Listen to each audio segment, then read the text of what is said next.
بسم اللہ الرحمن الرحیم۔ شروع کرتا ہوں اللہ کے نام سے جو بڑے مہربان نہایت رحم والے ہیں۔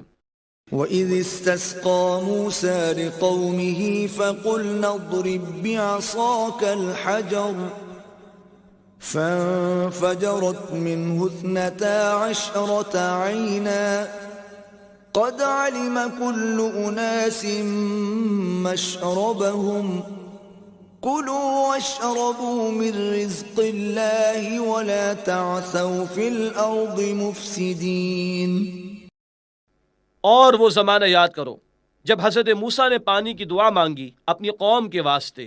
اس پر ہم نے موسیٰ علیہ السلام کو حکم دیا کہ اپنے اس عصا کو فلاں پتھر پر مارو، پس فوراً اس سے پھوٹ نکلے 12 چشمے، اور 12 ہی خاندان تھے بنی اسرائیل کے۔ چنانچہ معلوم کر لیا ہر شخص نے اپنے پانی پینے کا موقع۔ کھاؤ اور پیو اللہ تعالیٰ کے رزق سے، اور حد اعتدال سے مت نکلو فساد و فتنہ کرتے ہوئے سرزمین میں۔ وَإِذْ قُلْتُمْ يَا مُوسَىٰ لَن نَّصْبِرَ عَلَىٰ طَعَامٍ وَاحِدٍ فَادْعُ لَنَا رَبَّكَ يُخْرِجْ لَنَا مِمَّا تُنبِتُ الْأَرْضُ مِن بَقْلِهَا وَقِثَّائِهَا وَفُومِهَا وَعَدَسِهَا وَبَصَلِهَا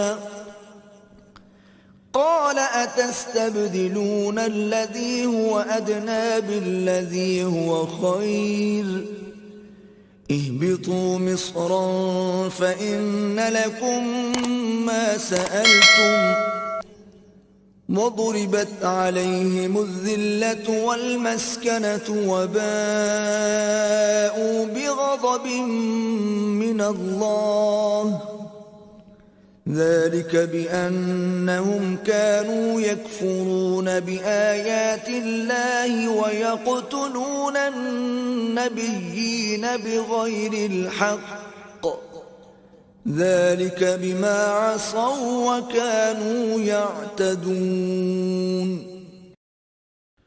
اور جب تم لوگوں نے یوں کہا کہ اے موسیٰ، روز کے روز ہم ایک ہی قسم کے کھانے پر کبھی نہ رہیں گے، آپ ہمارے واسطے اپنے پروردگار سے دعا کریں کہ وہ ہمارے لیے ایسی چیزیں پیدا کرے جو زمین میں اگا کرتی ہیں۔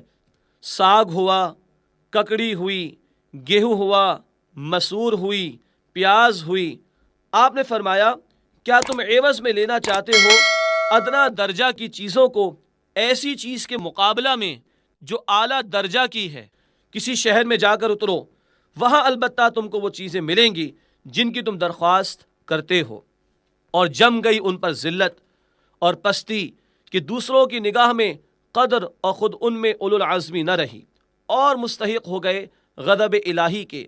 اور یہ اس وجہ سے ہوا کہ وہ لوگ منکر ہو جاتے تھے احکام الہیہ کے، اور قتل کر دیا کرتے تھے پیغمبروں کو ناحق، اور نیز یہ اس وجہ سے ہوا کہ ان لوگوں نے اطاعت نہ کی اور دائرۂ اطاعت سے نکل جاتے تھے۔